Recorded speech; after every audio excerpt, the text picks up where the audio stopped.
Bienvenidos a la primera edición de Dándole al Clavo, el cual va a ser un podcast, un tipo de grabación en el cual vamos a estar compartiendo y analizando algunos asuntos de la vida diaria y pensamientos en general, utilizando primordialmente la Biblia como marco. Parte del propósito es entender cómo la Biblia tiene vigencia, injerencia, cómo se utiliza como lente para mirar los asuntos del día de hoy. A la misma vez es un enfoque más conversacional que la rigidez que tiene un estudio clásico donde se va punto por punto. La idea es compartir unos puntos generales sobre la Biblia y cómo se utiliza adecuadamente para la vida diaria, lo cual es un arte que ha sido en gran manera descuidado o ignorado o perdido en la cultura general. Al contrario, diría yo que en nuestros tiempos se ve como negativo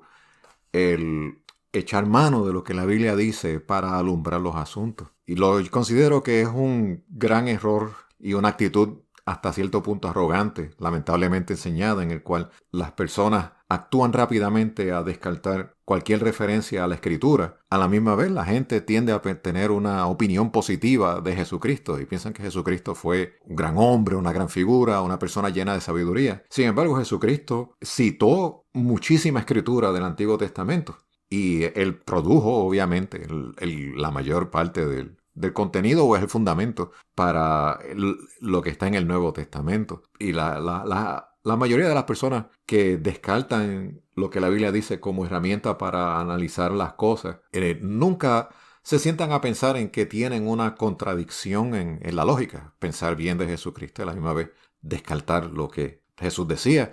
Y bastan unas pocas preguntas para mostrar o ilustrar esa incongruencia.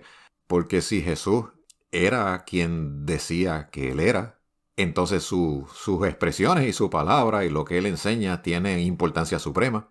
Y tratar de descartarlo de plano es un acto básicamente de suicidio intelectual. Pero las personas rara vez trabajan esas incongruencias. No es algo que se promueve en la cultura.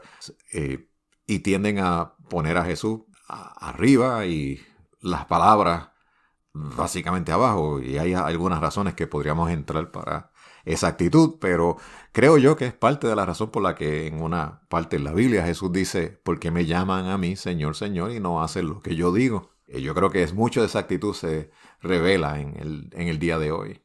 Así que la pregunta sería: ¿por qué vamos a estudiar la Biblia? ¿Por qué vamos a hacer referencia, a examinarla? Y de nuevo, no es un examen exhaustivo, son solamente unos trazos iniciales, generales. Y la invitación es a que cada persona que pueda escuchar esta grabación profundice en lo que se está compartiendo aquí. La Biblia es lámpara a los pies. El Salmo 119, verso 105. Un verso favorito, en muchas iglesias lo tienen puesto en la pared, pero ¿qué quiere decir una lámpara a los pies? Hay que recordar que en el tiempo en que se escribe ese salmo, en el Antiguo Testamento no existía energía eléctrica, no había bombillas. Lo único que existía para alumbrarse eran las antorchas o las lámparas que se le ponía aceite. En algunos museos se pueden ver esas lámparas. Podría considerarse como un tipo bien primitivo del quinqué. Y muchas veces era lo único que existía para poder alumbrar en una casa. En particular, las casas que eran de más escasos recursos, usualmente lo que tenían era una sola lámpara con una sola salida donde brillaba la luz utilizando el aceite que se ponía en la lámpara. Y nadie podía hacer nada porque es una luz bastante tenue. Por eso es que Jesús dice que él tiene que trabajar entre tanto que el día dura. Pronto viene la noche en el cual nadie puede trabajar. Era muy difícil hacer nada. Una vez se ponía el sol, por eso los trabajos eran de sol a sol. Pero la Biblia dice que es lámpara a los pies. Significa que cuando las cosas están oscuras y necesitas un poco de luz y comprensión para saber qué paso dar, la Biblia es útil, la palabra de Dios. Y hay otros beneficios que también vienen con la Escritura. Por ejemplo, discernir entre los asuntos o dar sabiduría en la vida diaria. Dice el libro de Proverbios, en el capítulo 1, los proverbios de Salomón, hijo de David, rey de Israel, para entender sabiduría y doctrina, para conocer razones prudentes, para recibir el consejo de prudencia, justicia, juicio y equidad, para dar sagacidad a los simples y a los jóvenes inteligencia y cordura. Oirá el sabio y aumentará el saber, y el entendido adquirirá consejo, para entender proverbio y declaración, palabras de sabios y sus dichos profundos. El principio de la sabiduría es el temor de Jehová. Los insensatos desprecian la sabiduría y la enseñanza. Una porción inicial en ese libro que es conocido como el libro donde están los refranes y las ideas generales de sabiduría y entendimiento que compiló el rey Salomón, conocido como el hombre más sabio que existió antes de Jesucristo. Así que la Biblia contiene muchas razones por la cual estudiarla y podríamos examinar la Biblia como se examina cualquier documento. Eso es una manera. Y cuando digo como cualquier documento, imagínense que usted recibe una carta. Pues usted, para estudiarla, necesita poder comprender lo que dice el texto y de qué ángulo viene el autor de esa carta. Si le escribió un amigo, pues usted conoce a esa persona y hay una relación y la carta va a reflejar el nivel de confianza que se tiene. Así que hay un contexto cuando uno estudia algún escrito. En las clases que uno toma de español en la escuela tienden a hacer énfasis en conocer el autor y cuál es el tema general y cuál es el género que se está utilizando y cuál es la introducción y sigue creciendo hasta el desarrollo, clímax y luego el desenlace, y se hace énfasis en esas herramientas. Y son herramientas que pueden ser útiles para estudiar la Biblia y tienen su lugar. Pero la realidad es que la Biblia, aunque tiene similitudes con cualquier otro libro o escrito, está en una carpeta o tiene páginas, la realidad es que la Biblia tiene unas grandes diferencias a cualquier otro escrito. Una de las mayores es que la Biblia es un libro vivo. Cuando digo que es un libro vivo, es que tiene poder. La Biblia tiene el poder. Tiene poder para revelar lo que está escondido en los corazones. Por eso es que ha habido personas que dicen que cuando uno lee la Biblia está leyendo a uno. Porque según uno lee la Biblia, comienza a operar y a sacar lo que está escondido dentro del corazón y discierne las intenciones que uno tiene. Y es una de las razones por la que uno tiende a cerrar la Biblia. Si no tiene el deseo de confrontar y enfrentar las cosas que la Biblia está diciendo. Porque la realidad es que la Biblia es un libro inspirado por Dios y Dios es el manufacturero de nosotros. Y Él sabe perfectamente cómo es que conviene que nosotros andemos y nos comportemos y caminemos y conoce todo lo que está escondido en lo más profundo del corazón. Y nadie nos va a conocer tanto como Dios y a veces eso puede intimidar a algunas personas porque puede haber un deseo de hacer A y Dios está diciendo no hagas A, debes hacer B. La Biblia no solamente es verdad, no solamente es un libro vivo, sino que tiene poder. Tiene tanto poder que fue lo que Jesús utilizó para reprender al diablo cuando ocurre la tentación en el desierto. Y Jesús le contesta 3 veces, escrito está, no tentarás al Señor tu Dios, etc. La Biblia tiene poder, el diablo no pudo ir contra el espíritu y la palabra con que Jesús lo estaba confrontando. Y tiene poder también para transformar la vida de la persona. Son miles y miles los testimonios a través de la historia de personas que fueron transformados por lo que dice la Biblia. O Dios utilizó la palabra para producir un nuevo carácter donde no había ese terreno. Y me faltaría el tiempo para contar cuántas personas que eran borrachos o adictos o malos padres, malos esposos, fueron cambiados por el encuentro que tuvieron con Dios a través de la palabra. La Biblia también santifica. Jesús dice, santifícalos en tu verdad cuando Él está orando.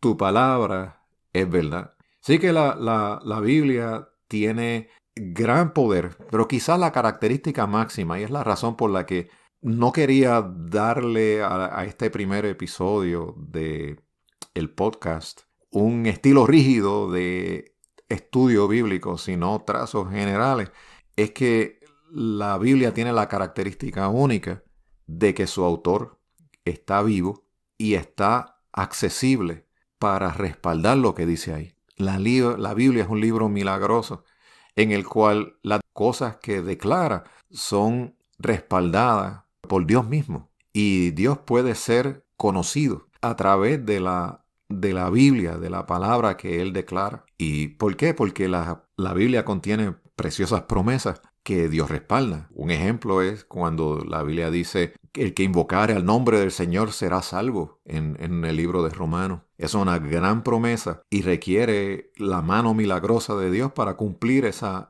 promesa. Y Dios lo hace. No lo hace quizás de la manera en que nosotros tenemos la preconcepción. La experiencia de cada persona de tener un encuentro con Dios puede ser diferente. Algunos se encuentran con Dios sin haberles cruzado el pensamiento, pero otras personas pasan un periodo de batalla y de lucha hasta que lo conocen, como en la Biblia le pasó al hombre ciego, Bartimeo, que escuchó que Jesús andaba cerca y comenzó a gritar: Jesús, hijo de David, ten misericordia de mí. Y de primera intención lo que encontró fue oposición. Y le dijeron que se callara, pero él continuó en la persistencia: Jesús, hijo de David, ten misericordia de mí, hasta que Jesús lo llama.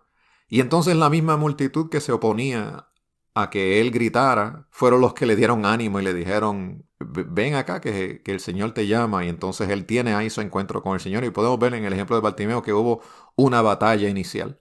Y Jesús, cuando se encuentra con cada persona y les habla, comparte la palabra, y está en los evangelios, vemos que la interacción con cada persona fue diferente y le dice a cada persona lo que necesita escuchar. Pero todo eso está registrado en la Biblia. Para Bartimeo fue el milagro de la recuperación de la vista. El ladrón que estaba crucificado en la cruz al lado de Jesús recibe rápido una palabra de que va a estar en el paraíso con él ese mismo día. Pero a Nicodemo en el libro de Juan capítulo 3, Jesús le habla una serie de puntos adicionales que él tenía que confrontar, como es el que te es necesario nacer de nuevo, y le da material para que él medite y mastique un rato. La Biblia no solamente es vivo, sino y no solo santifica, sino que también tiene durabilidad. Jesús dijo que la Biblia nunca iba a pasar, que el cielo y la tierra pasarían, pero sus palabras no pasarán. Y ese cumplimiento lo podemos ver hoy, como la Biblia, si uno la abre y uno lee, por ejemplo, el libro de Romanos, que describe cómo la gente se corrompen, pareciera uno estar leyendo el periódico el día de hoy.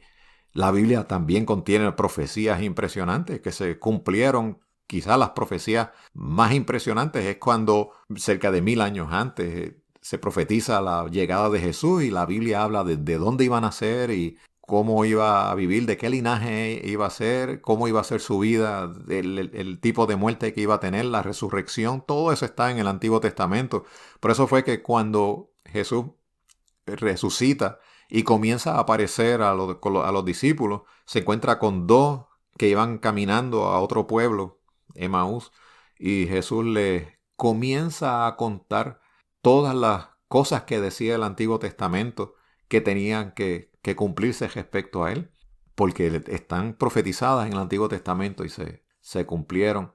La Biblia es impresionante en que tiene una gran integridad doctrinal, y con integridad doctrinal quiero decir que lo que se enseña es consistente y se puede comprender.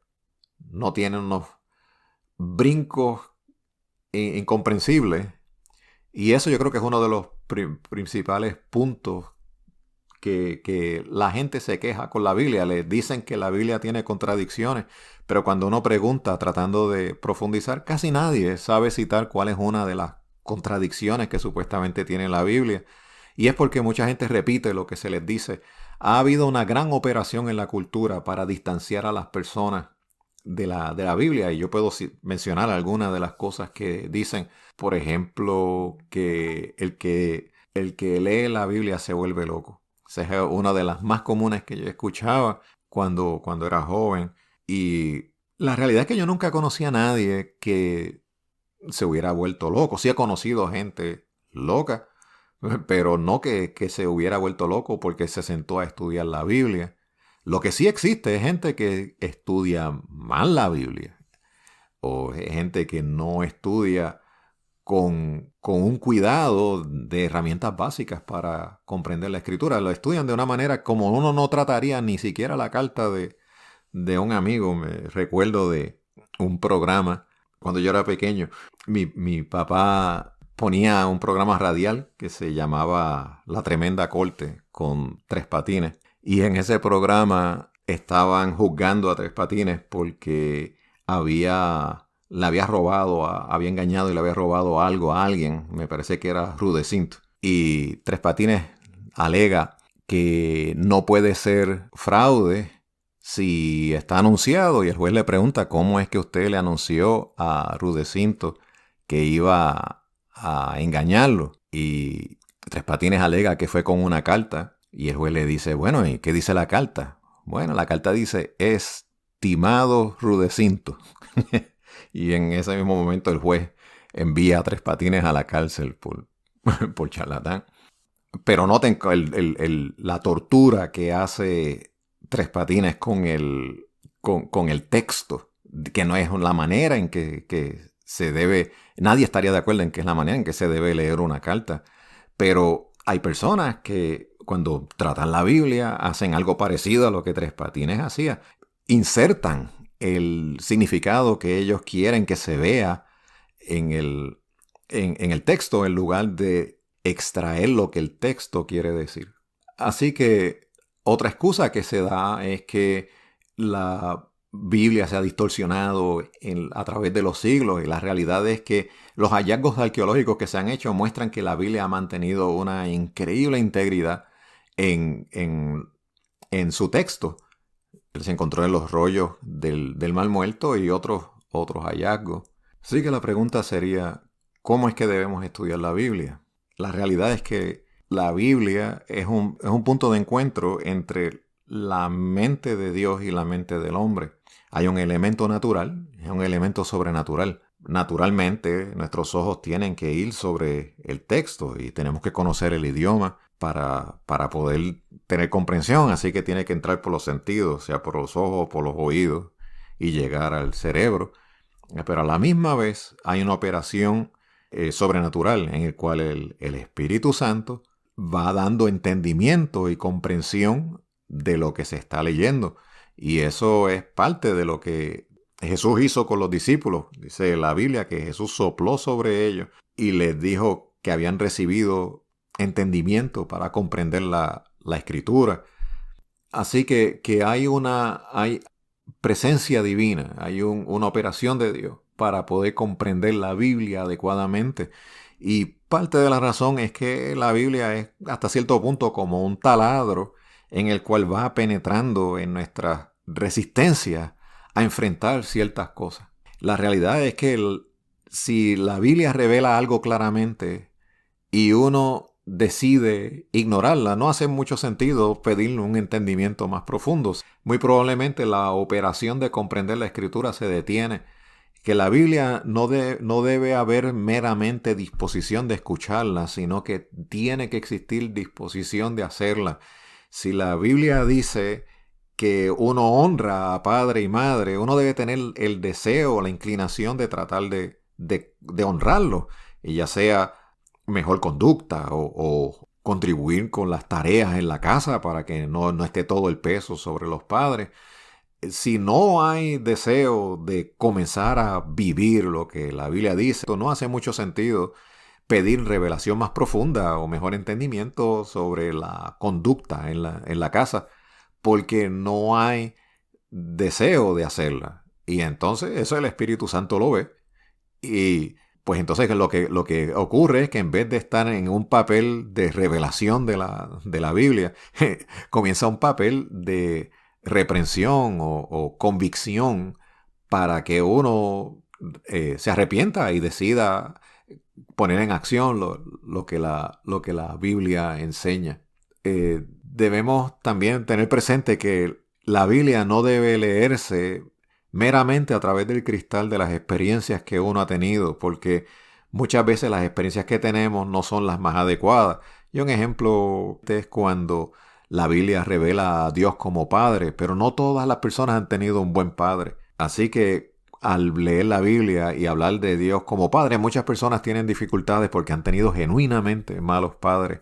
Pero hay que aprender a poner al lado la experiencia que uno ha tenido con el Padre y comprender que la Biblia hace referencia de Dios como Padre en los términos generales, en el que la mayoría de las personas son padres que tratan de cumplir con su responsabilidad, como es guiar, enseñar, proteger y demás. Si uno se queda en la experiencia personal y ha tenido un mal padre, ciertamente se vuelve un tropiezo al leer la escritura. La Biblia también debe tener un contexto. Es bueno saber a quién se le escribió, por qué, cuál fue la época, cuál era la situación general, económica, la cultura, la mentalidad de las personas, porque la Biblia tiene escrito tanto entre la comunidad judía, que es donde Jesús nace, pero también hay unas comunidades que no son judías, como muchas cartas que Pablo escribe. Como punto final, quisiera compartir mi experiencia con la Biblia. La Biblia era un libro impresionante en el cual yo sabía que había dichos profundos, cosas grandes. Pero antes de yo conocer al Señor, tenía miedo de enfrentarme a gente que tuvieran más experiencia, fueran más eruditos. Y la razón era que yo no estaba claro en las cosas que yo creía, no estaba claro si las podía defender. Y eso fue produciendo un miedo que lleva a uno a tener sed de aprobación, porque no se enfrenta a grupos nuevos. Y recuerdo cuando entré a la universidad, al grupo de estudiantes de la concentración que iba a estudiar, me sentía sobrecogido porque ellos conocían muchas cosas que yo no sabía, dimensiones de tiempo, espacio, y si me decían que existían 9 dimensiones de espacio, yo no sabía si me estaban diciendo la verdad o si me estaban tomando el pelo. Y eso generaba inseguridad y entonces uno se siente disminuido en el valor y comienza a doblarse, a doblegarse, a tener lo que llaman temor de hombre. Y ese deseo de aprobación distorsiona el carácter de la persona, lo reduce. Pero cuando yo conocí al Señor y conocí que Él era la verdad y que su palabra era verdad, yo sabía que yo no tenía que andar en temor, porque podía poner mis pies en piedra sólida en lugar de arena, y ya no estaba movido por los vientos que pudieran venir de las opiniones de la gente. Aun si yo no podía explicar muy bien algún punto, yo sabía que yo podía confiar en Dios. Yo sabía que Jesús es el Señor y que es el Salvador y que Él es todo lo que Él dijo que Él era. Y no había sombra de duda. Había tenido una experiencia con Dios. Cuando conocí al Señor se me abrió mejor el entendimiento para comprender lo que la Biblia dice, porque Jesús es la llave de la Biblia y la Biblia alumbra a Jesucristo. Y la relación es tan cercana que la Biblia habla de Jesús como la palabra de Dios o el verbo de Dios. Dice que Dios, que habló en el Antiguo Testamento a través de los profetas, de la naturaleza que también habla de Dios, en los postreros días habló a través del Hijo, y tenemos muchas de sus palabras recogidas en el Nuevo Testamento. Y la palabra de Dios es un fundamento sólido en el cual podemos pararnos y estar firmes. Así que estos son unos cuantos pensamientos iniciales sobre la palabra de Dios y el ángulo que vamos a tener para lo que vamos a estar compartiendo en los próximos temas, el cual va a ser un pequeño ejemplo de un estudio a través de uno de los libros de la Biblia. Gracias por darme el tiempo hoy y nos vemos en la próxima.